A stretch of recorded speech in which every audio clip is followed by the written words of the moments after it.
los objetos que elegí son libros y son dos elementos para representar la cosa más importante en mi vida, que es la escritura, ¿no? Y son, por un lado, un llaverito, que es una máquina de escribir, un llavero que trajo alguna vez mi viejo y me lo dio, por laburaba en una empresa de computación que también hacía máquinas eléctricas en su momento. Y este dije que lo compré en una galería que ya no existe, a la Vuelta de Humanidades, acá en Rosario. Pues lo vi y me enamoré, ¿no? No era muy común ver dijes con una máquina de escribir, digamos, ¿no? Y traigo lo de las máquinas porque las compu me agarraron ya la mitad de la vida, un poco menos de la mitad de la vida, pero esto que parece en algún momento como un juguete, la máquina de escribir, ¿no? De ir dibujando algo, no solamente palabras, porque yo tenía una fascinación con la materialidad de la palabra, pero sin saber que estaba armando palabras, ¿no? Yo golpeaba teclas en su momento sin saber que eso lo que tocaba era letras, y también cuando apenas leía, o que no leía, pues me leía a mí en la cama, había una materialidad, ¿no? Agarrar los libritos muy despacito y abrirlos así, cuidando de que no se me caigan las palabras, digamos, ¿no? Y esa materialidad, o esa conexión con una materialidad de la palabra me ha quedado toda la vida, ¿no? Y eso que empieza como lúdicamente, en algún punto, creando cierta curiosidad, después de ir leyendo lo que iba cayendo en mis manos y de todas esas lecturas que te hacen hacer en las escuelas y eso, pasando por el medio por la dictadura militar, que también te marcaba ciertas lecturas. Lo que sucede es que en la vuelta a la democracia, acá en Argentina,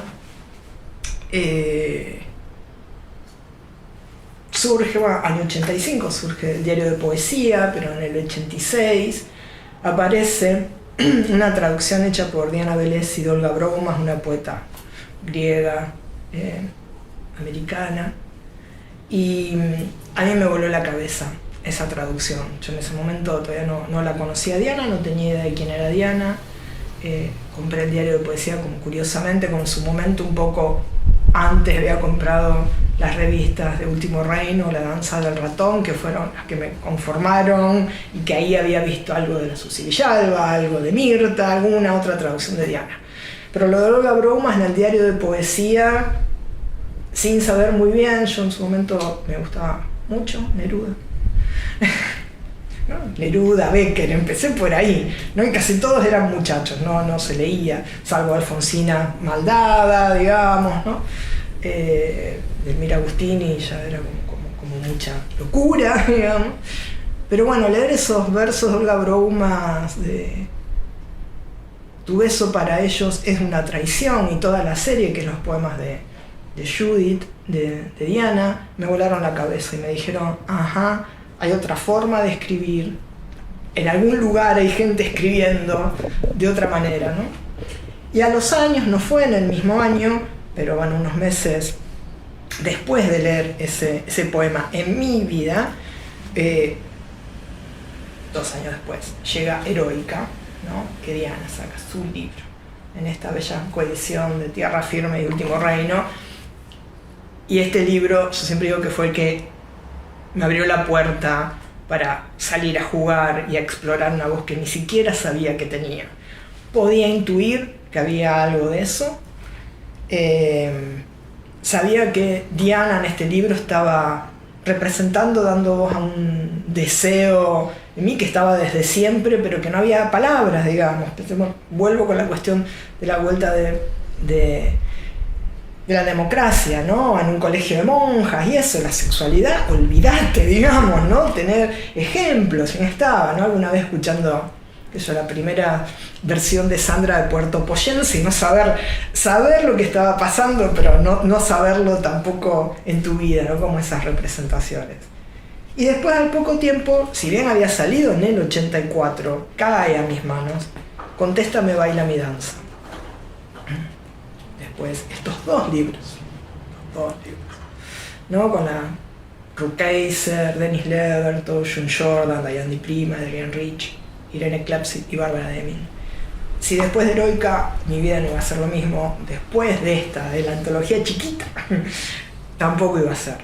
Y acá hay un hombre que a mí también, junto con Diana, yo siempre digo que son quienes me hicieron conocer el feminismo, ¿no? El feminismo ahí en mediados de los 80, los 90 no es lo mismo que ahora conocemos por la ola verde, digamos, ¿no?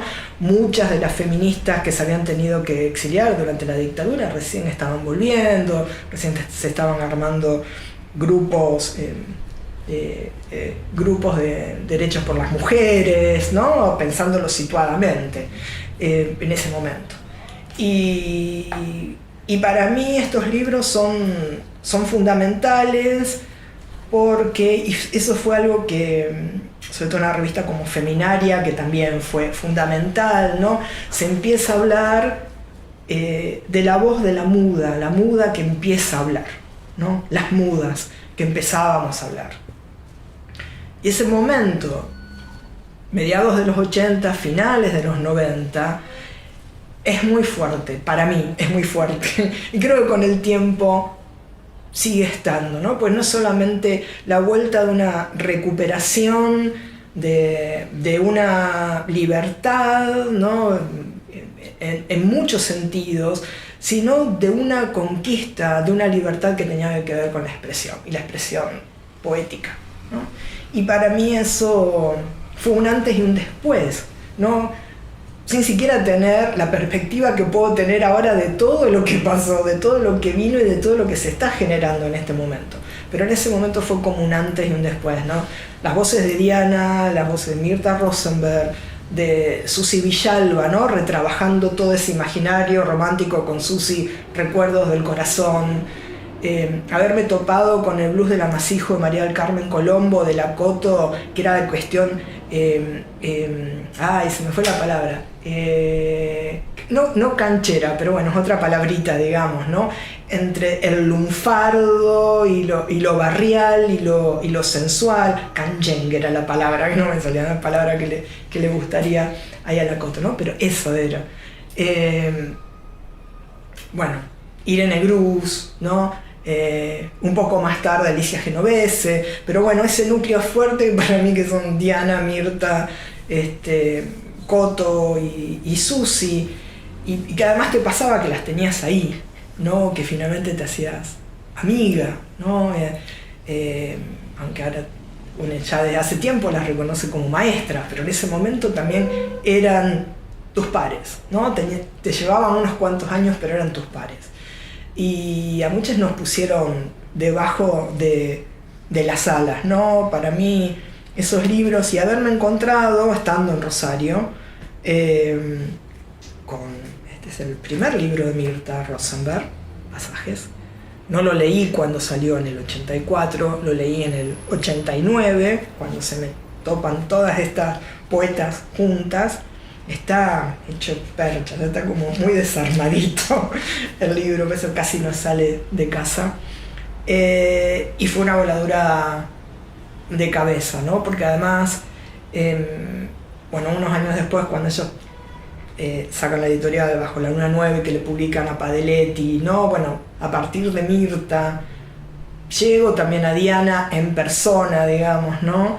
Y llegó a Hugo, a Padeletti, ya antes estaba el viejo Oliva, son momentos. Pero tanto Diana y Mirta para mí, y bueno, las lecturas de las traducciones de la Rich hechas por Diana, como los otros libros que se fueron consiguiendo de ensayos, ¿no? Sobre mentiras, secretos y silencios, que no está traducido por Diana, me abrieron esa puerta ahí al feminismo y a la escritura, y poder pensarme desde otro lugar, digamos, ¿no? Poder empezarme a intuir, desde otro espacio, y poder pensarme como una sujeto política en ese momento, ¿no? que era muy difícil pensar de eso, ¿no? Siempre fue muy peleado pensar la dimensión política de la poesía, ¿no? Parecía que eso había quedado en los 70. En algún momento había quedado, solamente le pertenecía a alguna gente, además porque también había mucha reacción de los mismos poetas, ¿no?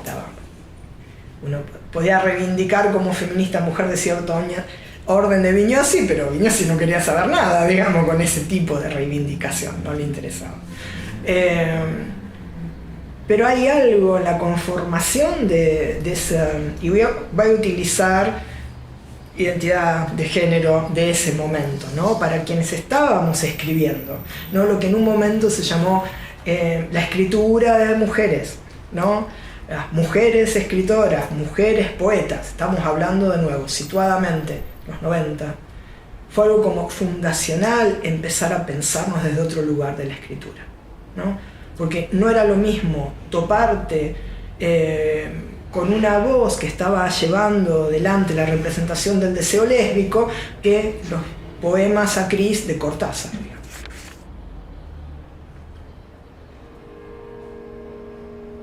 Este libro de Mirta, Pasajes, que es el primero, a mí me llega en 1989. De hecho, me lo firman 5/10/89, dedicatoria.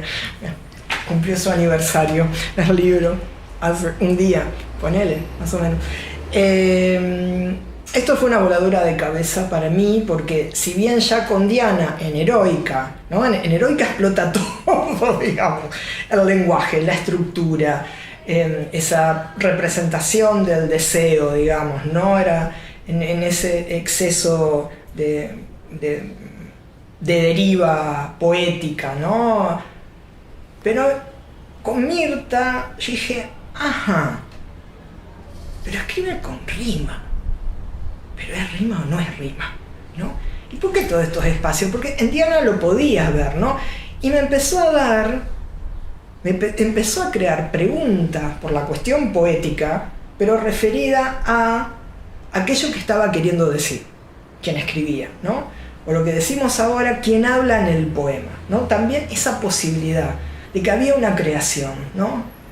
El poema, lo que se habla en el poema no es una traducción literal de la experiencia que vos tenés en la vida, o por lo menos en eso, ¿no?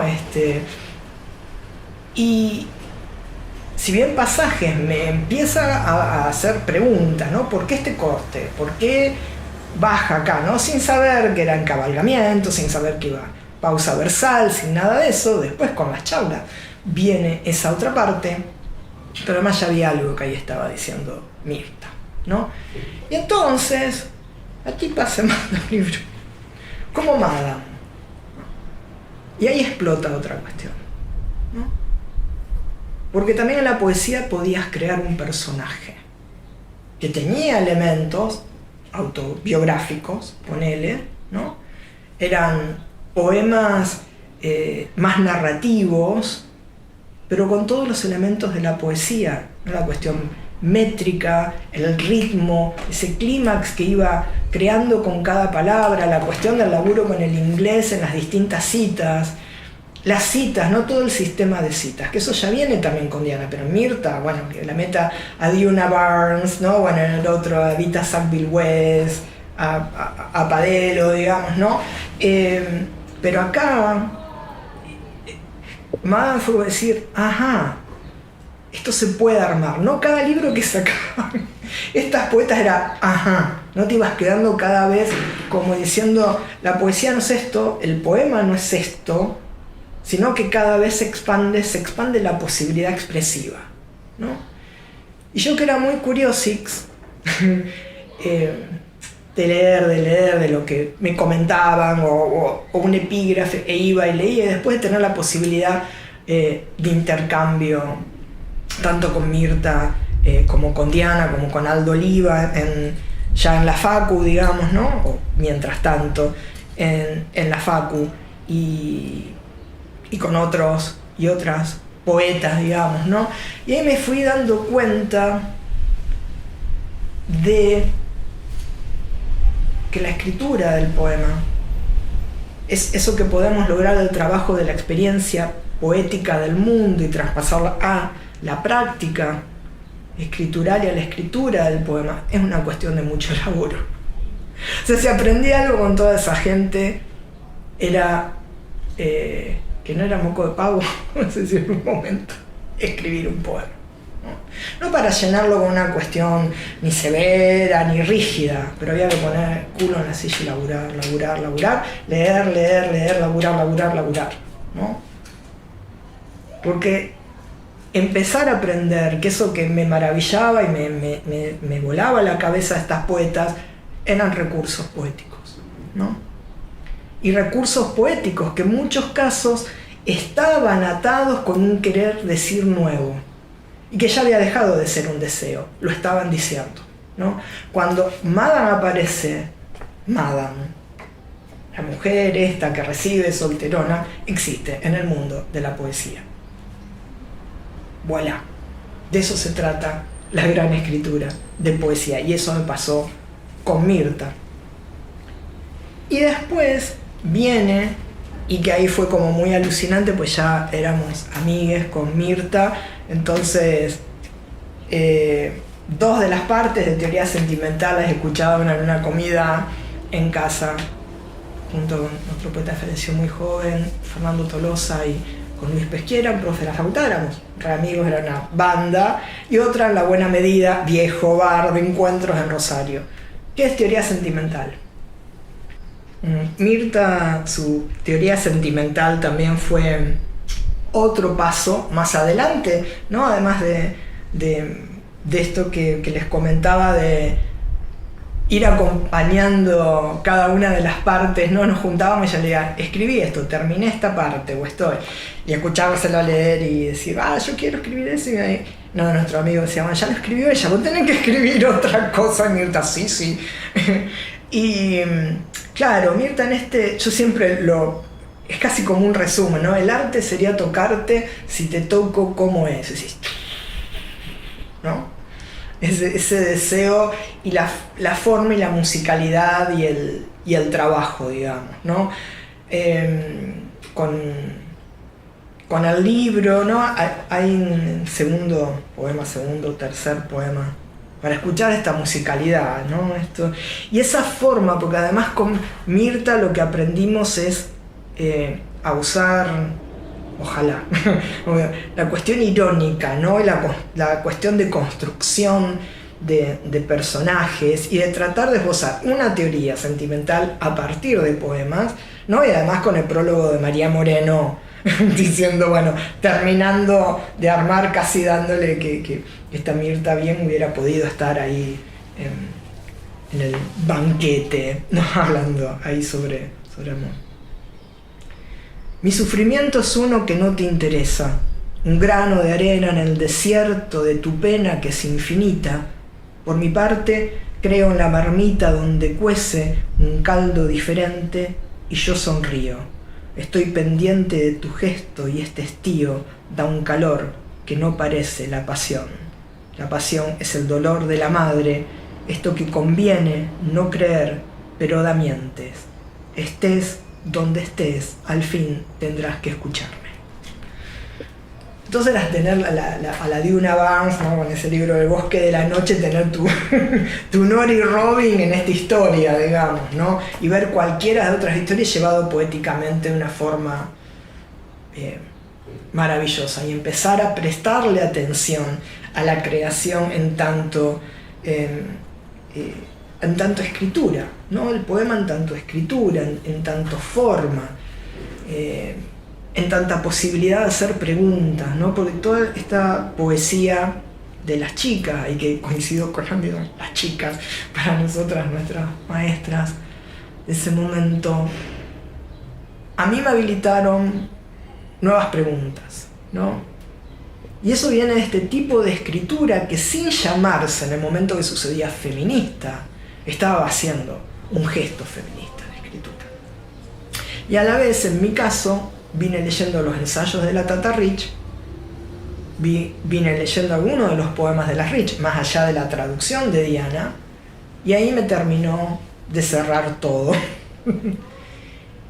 Y a la parte poética, ¿no?, que tenía que ver con la escritura, a partir de la mano de la Tata, vino la pata del activismo, ¿no? Yo siempre digo, yo no dije un día, bueno, voy a ser activista lesbiana. No, me sucedió, me tuve que parar, me tuve que levantar y decir, no van a pasar por encima mío ni por encima de las otras compañeras, digamos, ¿no? Y empezar a saber que había algo que se llamaba patriarcado y algo que se llamaba heteronorma, ¿no? Algo que se llamaba heteronormatividad obligatoria, que venía también de un texto que traía la Tata Rich. La cuestión de pensar el cuerpo y el deseo lésbico desde lugares menos estetizados y más salvajes, canibalizados, como el cuerpo lesbiano de Monique Wittig, digamos, además del otro ensayo sobre las lesbianas no somos mujeres, digamos, ¿no? Pero eso ya sucede un toque más tarde. Pero en ese momento fue la cuestión, sobre todo inspirada por textos de Adrienne Rich, Audre Lorde, ¿no?, esa guerrera afro-norteamericana que fue esa poeta negra alucinante, de las cuales fueron pura acción, potencia y diálogo y lucha junto con la Rich, ¿no? La Rich dice, bueno, mi activismo no hubiera sido lo mismo sin la presencia, sin haberla conocido a Audre Lorde, ¿no? Y después que lleguen June Jordan, bueno, ya estaban las otras poetas, creo que traduce Diana, pero después llegan otras, ¿no? A la lectura de Angela Davis o Bell Hooks, ¿no? En esos momentos. Decís, bueno, y esto acá hace un pie en la realidad, esa potencia de dimensión política, yo le llamo dimensión política ahora, pero en ese momento no se hablaba de eso sobre la poesía, se habla no tanto, mucho ahora tampoco, ¿no? Y a mí me gusta darle la vuelta de tuerca a dimensión política, no de ser un poema político o una poesía política, creo que también está como muy atado a malentendidos, ¿no? Te dicen, es un panfleto, un manifiesto, es como la gente, y no. Incluso poemas que refieran al litoral o poemas más líricos también tienen una dimensión política, ¿no? Hay que ampliar, no es solamente una cuestión del momento urgente, pero a veces la belleza del litoral o de un bosque de pinos, como dice el poeta Juan Fernando García, tiene una dimensión política, tiene una visión política. Los poemas, los limones de Padeletti, digamos, ¿no? Creo que tenemos que ampliar muchísimo, empezar a pensar un poco más en lo que estamos diciendo con dimensión política. Yo no quiero definirla, la dimensión política, pero sí tiene que ver con posicionarnos desde un nuevo lugar como sujetes, como sujetas, y poder decir la belleza y lo terrible del mundo, nuestro poema, ¿no? ¿Va a tener una carga de ideología? Seguramente, ¿no? Si yo voy a laburar ahora con un lenguaje de lo que se llama, debatiblemente, yo prefiero no empezar a dejar de llamarle lenguaje inclusivo, digamos, ¿no? Porque si con lenguaje inclusivo siempre algo queda afuera, ¿no? Pero pongamos un lenguaje no binario, porque lo necesito, yo, persona no binaria, o sea, también hubo un camino, ¿no?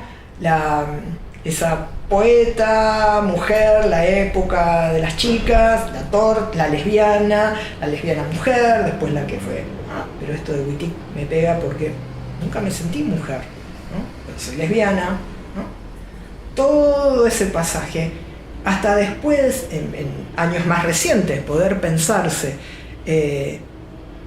poder ponerle el nombre a lo que vos estás sintiendo, que es ser una persona no binaria, en mi caso, y poder decirlo, y para eso necesito desbaratar, hacer algunas intervenciones en el lenguaje hegemónico, digamos, ¿no? Pero siempre creo que hay una cuestión como de coherencia, siempre todo es contrahegemónico, digamos, ¿no? Diana tuvo en unos momentos poesía contrahegemónica, Mirta, la Tenon, ¿no? A quien hay que leer y laburar todavía, desde muy tempranamente fue contrahegemónica, digamos, ¿no? Lo de Diana, pienso en el poema que habla de los piqueteros, digamos, ¿no? Apenas pasa lo de Cultural Coma, Diana se manda un poema Un poema alucinante por donde lo mires, como poema, si lo analizamos, ¿no? Queremos ser, es una bomba, eso, ¿no?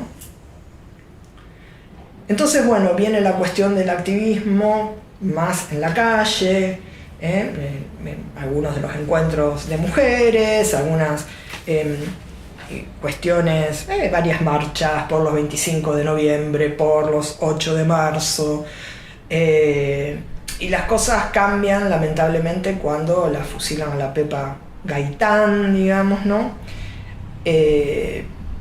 Las cosas cambian porque ahí, bueno, nos apropiamos de ese día del asesinato de la Pepa como un recordatorio de todas las violencias, en particular de las violencias hacia las lesbianas, hacia las tortas, sobre todo las tortas masculinizadas, porque bueno, lo de Iggy que sucedió no es casual, lo de las compas que metieron en cana se estaban dando un beso en el subte en Buenos Aires, no es casual, ¿no? Es por la chonga, ¿no? Siempre mucha es esa la reacción de la sociedad, ¿no?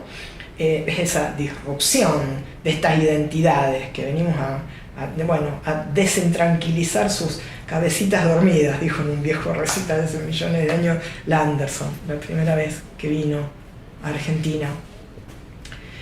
Y entonces estuvo eso, pero en ese momento debo confesar, como alguna vez se lo confesé a Diana y a otra poeta amiga, en esos momentos, en los 90 y pico, yo creo que pueden, sí, estaba ahí en el medio y me sentí partida al medio, ¿no?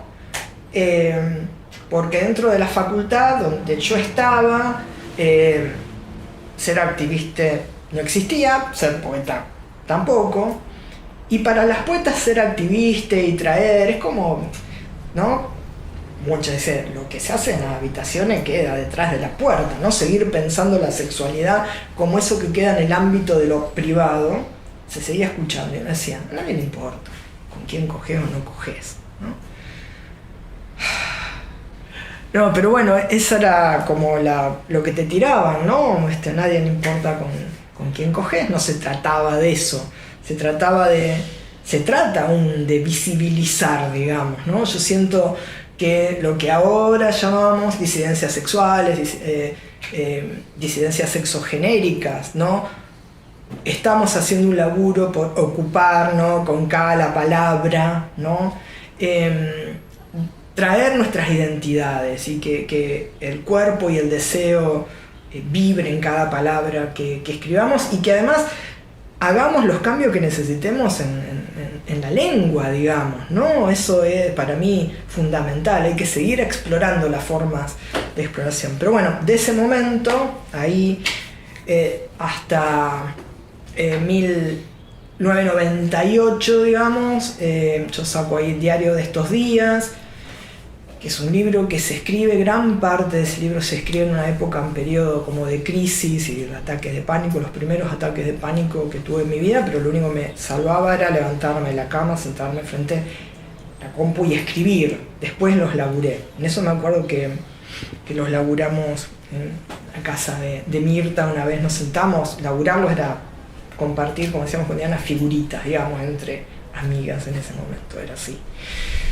Y ahí, y me acuerdo una indicación que Mirta me dio, todavía no me voy a acordar bien qué poema, me dice, ¿qué pasa si escribís este poema en primera? ¿No? ¿Y qué pasa si pasás a un vos? ¿No? Ahí me metió el voceo, la Mirta. Y fue otro flash.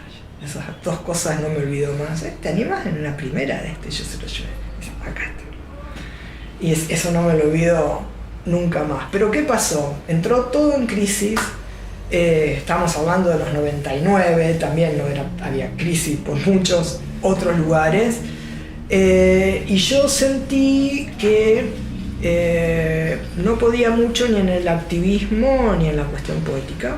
O había más todavía cuestiones de activismo, porque estaba metida. De hecho, en el 2000 co-creamos RIMA, la red informativa de mujeres de Argentina, Safo Piensa, ¿no? Eso fue en el 2000, julio del 2000, o sea que estaba reactiva. o sea, unos años después. Yo me metí de cabeza en el activismo y la poesía. No es que haya dejado, pero fue quedando porque yo me sentía como, viste, decís, bueno, no pertenezco a ningún lugar, pero a la vez era como, bueno, si la Tata Rich pudo, podía estar en las marchas de esto, haciendo y siendo poeta, ¿no? Me llevó un tiempo, que es que esos que parecían o te los querían hacer pintar dos mundos separados, que yo ya sentía, pues toda la movilización interna no estaban separados, se volvieran a encontrar de otros lugares, pasaron otras lecturas, ¿no? Sobre todo en 2005, ahí tuve la oportunidad de ir al Foro Social Mundial, tuve oportunidad de tener unas charlas con Fabi Tron, una poeta torta, chonga de Argentina. Ya en ese momento estábamos con distintas articulaciones con la poeta enorme de Neuquén, Maki Corbalán, con Val Flores, con intercambios que ahí sí la dimensión política nos arrasaba y era, ¿no? Y ahí empezó otro cambio, ¿no? Y empezaron a aparecer otros términos, y empezaron a aparecer otros libros más teóricos, si se quieren, en un momento. Y empecé a explorar y me permití escribir algunas cosas que no en otro momento no hubiera escrito, porque no era el tiempo para que se escribiera. Y entonces pasó algo interesante. Yo tenía ese grupo de poemas que se llamaba Literatura Argentina, que eran poemas, recuerdos de parte de mi infancia y la adolescencia durante la dictadura. Era un libro muy chiquito, un opúsculo. Yo sentía que eso no daba para ser publicado. Y a la vez, a partir de los 2000, casi 2005, 6, 7, por ahí, empiezo a escribir otros poemas que no sabía muy bien por dónde iban. Hasta que sale una serie que le pongo como nombre Queerland. Y digo, ¿esto de qué va? ¿Qué está pasando acá? Bueno, se escribió Queerland. Se escribió allá afuera Queerland. Y mientras están esos poemas chinos, japoneses, yo digo que es el medio, que también son parte del Queerland. Y yo digo, esto acá está pasando otra cosa, que me excede a mí, ¿no? Entonces, me pongo un día a armar, ¿no? Tiro todo esto y veo, dos poemas de literatura argentina, ¿dónde están? Bueno, traigo, toquito, pum, pam. Y yo, acá está el libro. ¿Qué sentí? Que esa literatura argentina, que hablaba de esa tierra rara, que era Argentina durante la época de la dictadura, que lo seguía haciendo, ya habíamos pasado también las distintas crisis ahí en el 2000, las violencias, ¿no? Todas las violencias, todas las distintas formas que seguimos viviendo, las distintas presentaciones de los primeros proyectos para la legalización o la despenalización del aborto, que fueron cayendo, ¿no? Todo eso. Y de golpe, y el deseo, y la presencia de las trabas, y las presencias de otras voces, digamos, ¿no? Que ya excedía las voces de las mujeres, poetas, ¿no? A las mujeres, para mí ya la cuestión, bueno, yo soy lesbiana, no soy mujer, pero se produjo ahí ese toque, y bueno, se armó Queerland, y en ese momento nada, ya habíamos sacado varios libros, pues no armábamos una editorial para autopublicar, para nada, y en realidad armamos Hipólita para poder publicar dos libros en particular. El primero de ensayos de Val Flores, pues dijimos, esta es nuestra Adrienne Rich Argentina, primero Notas Lesbianas, fue el primer libro que publicamos, junto a Irene Ocampo, a quienes llevábamos Hipólita Ediciones, y el segundo fue el de Liliana Paulucci, que fue un libro pionero sobre abuso infantil y prevención de la violencia, ¿no? Para nosotros, y después hicimos la traducción, que ahí se involucra en muchos sentidos, además de hacer la traducción Gabriela Adelstein, para sacar los diarios del cáncer de Audre Lorde, ¿no? Para nosotros esa era tarea, esos 3 libros.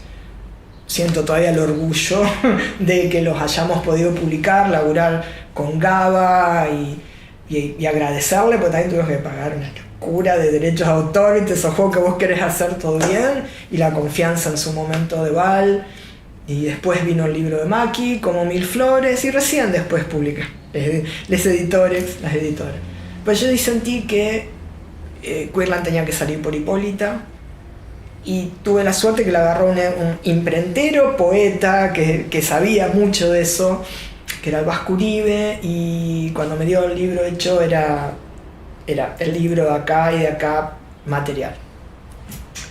Y para mí ese fue como un antes y un después, ¿no? Y creo que sin quererlo, digamos, no estaba marcando Queerland también como un cierre de una época, ¿no?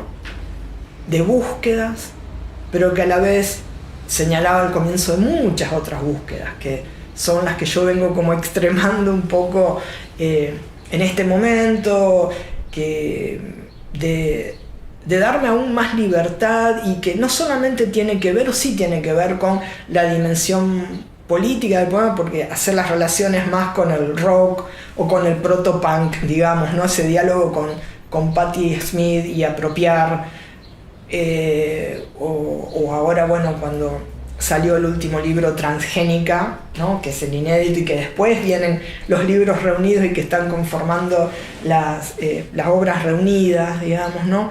Poder ver, para mí fue un vértigo, juntarme con todos los libros y ver cómo seguían resonando en ese último, en el Transgénica, ¿no? Era una gran caja de resonancia, y también como otro momento de volver sobre mí misma, pero no a nivel de mirarte el pupo, ¿no? Sino de preguntarte, bueno, reconocer dónde estás en la vida, ¿no? Y qué cosas fueron pasando en esa vida, qué cosas fueron pasando a nivel poético, que para mí lo poético, bueno, el artivismo me parece una bellísima palabra porque junta todo, representa todo. Y creo que esas obras reunidas también llega un momento que es como devolverle a quienes me dieron, ¿no? A mis maestras y a compañeras de ruta, ¿no? Bueno, ya nombré a Maki, a Andy Nachon, a Marta Miranda, a Gilda Di Crosta de Rosario, a Irene Ocampo de Rosario, muchas poetas de esa generación, bueno, después Paula Jiménez, Claudia Massín, y además tampoco olvidar y recuperar la primera antología muy interesante que hizo Mónica Duba, ¿no? Como El agua que corre, ¿no? ¿Es así? Creo. Que también hay que ir a buscar e investigar y volver a reivindicar el laburo que hizo en Mónica con esas voces en ese momento, situándolas, ¿no? Y nada, fueron la devolución a gente que me dio tanto, que me sigue dando tanto, con quien he podido dialogar, debatir, enojarme, ir y volver, y poder tener una gran confirmación que la palabra poética, que la escritura no te traiciona, incluso cuando parece que no está, ¿no? Y te acompaña. Y a mí es como, cuando se dice, uno escribe en soledad, no estoy tan convencida. Tenemos todo eso atrás y tenemos lo que está presente, así que es una forma, cada poema, cada vez una forma de agradecimiento a esos pasos, a esa cartografía anterior, digamos, ¿no? Muy diversa, muy rara, muy divertida y agradecimiento.